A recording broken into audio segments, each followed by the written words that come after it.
All right. Good afternoon to you all.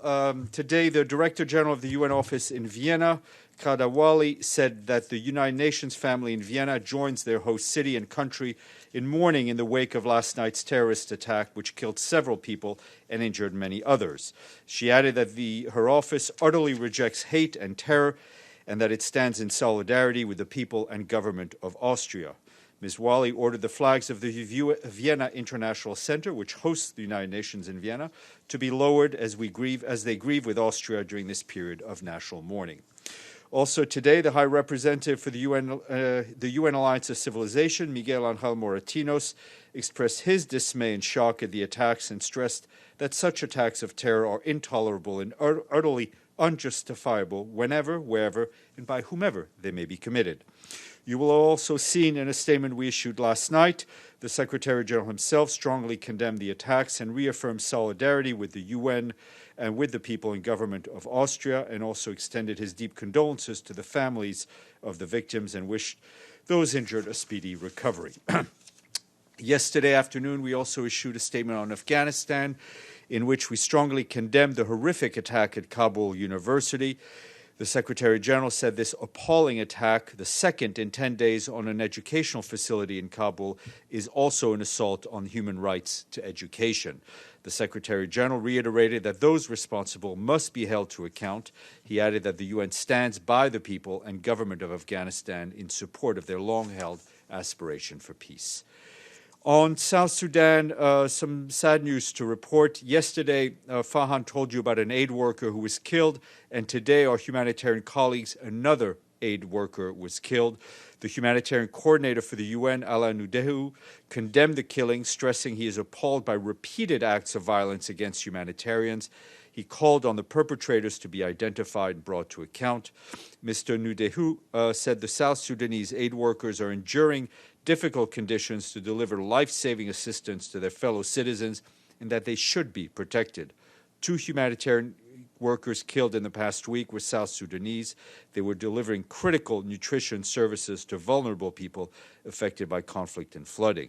This latest incident brings to 9 the total number of humanitarian workers killed in South Sudan this year, 3 times the total number who lost their lives last year in the country. Some 124 aid workers, mostly South Sudanese, have lost their lives in the line of duty since the conflict broke out in 2013. Also on South Sudan, the Special Representative for Sexual Violence in Conflict, Pramila Patten, today said she is encouraged by positive steps taken by the South Sudan People's Defense Forces to court-martial perpetrators of sexual violence. This has resulted in the sentencing of 26 soldiers for offenses committed this year and last year.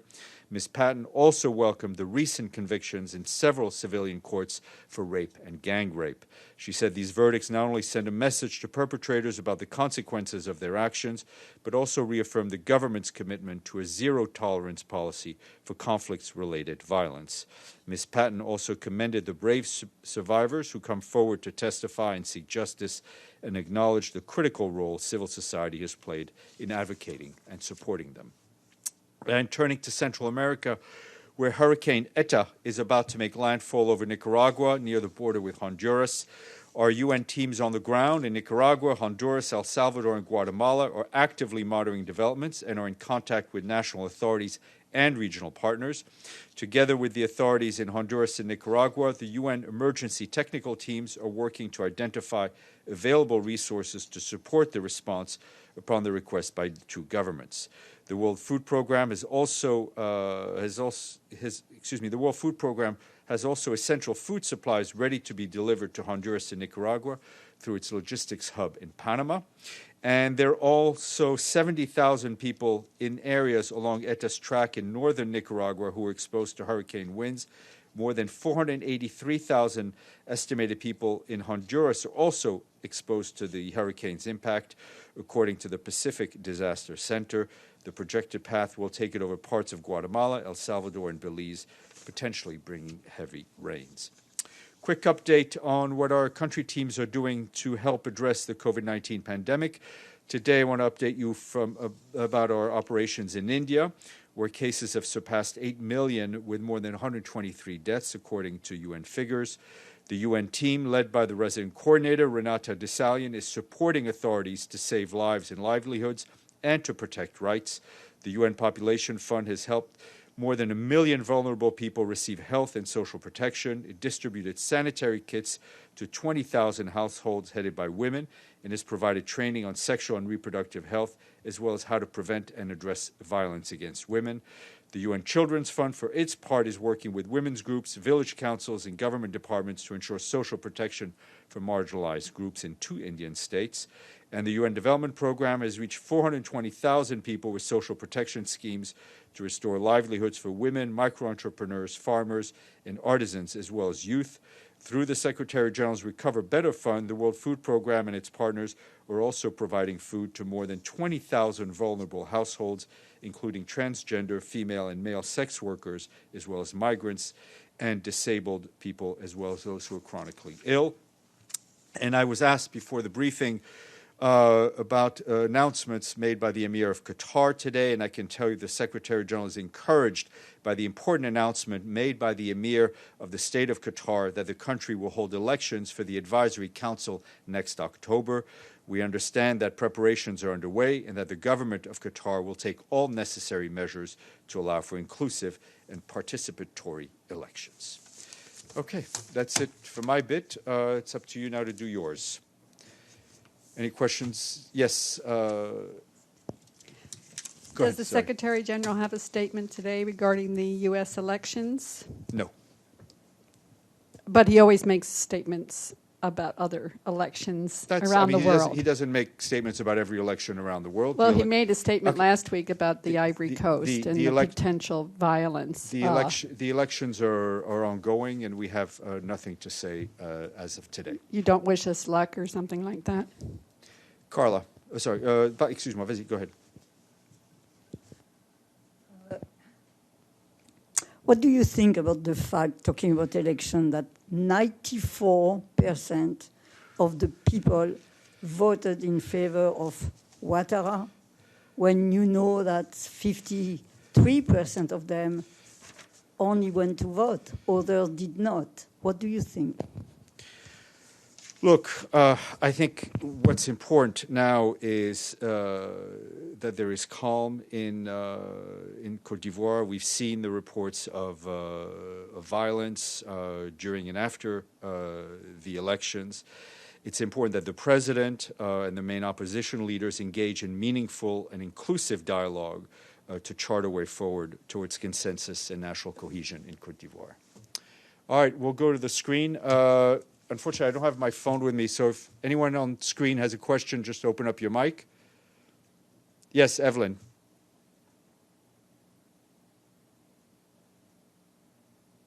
Evelyn? Yes, hi. Go ahead. Can you hear me? Yes, I can. On the tragedy in Vienna, that's still sort of ongoing. Your statement was quoted a lot in both the U.S. press and the Viennese press. Is the SG doing any more outreach on this with ambassadors or with the foreign minister and so forth? I know contacts have been had at various levels. The head of the UN operations, Ms. Ghada Waly in Vienna, is obviously in touch locally with Viennese authorities. We're happy to report that all UN staff are safe and accounted for. But all our UN colleagues in Vienna are saddened and mourn with the people of Austria and the people of Vienna. It's their host city. It's their hometown for many of them. Their children go to schools there. So they are impacted as all Viennese were impacted and saddened like all Viennese were. Thank you. You're welcome. All right. Any other questions? Oh, hi, Stéphane. Hi, can you hear me? Yes, go ahead. Hi, this is Claudia Yoshida from Nikkei. I had a question about the Paris Agreement. The U.S. is set to withdraw officially on November 4th. Do you know the exact time? Is it GMT or EST?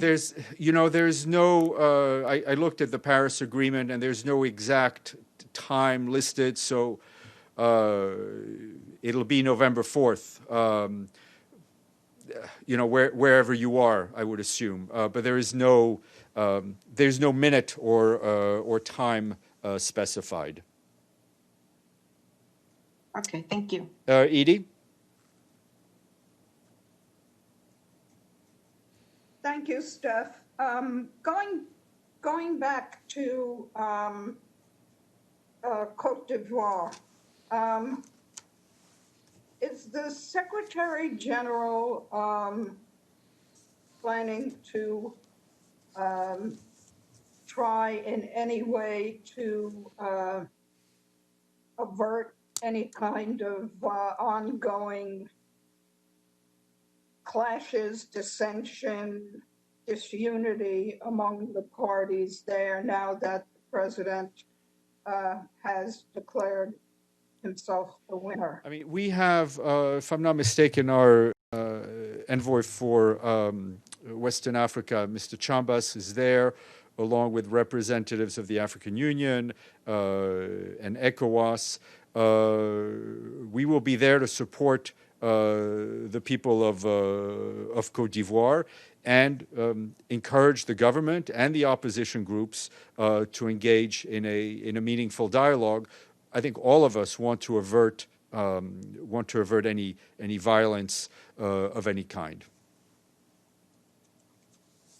And, yes. And on another subject, we've seen in the past 2 weeks some really terrible terrorist attacks in France, Austria, and especially in Afghanistan, where 22 mainly students were killed.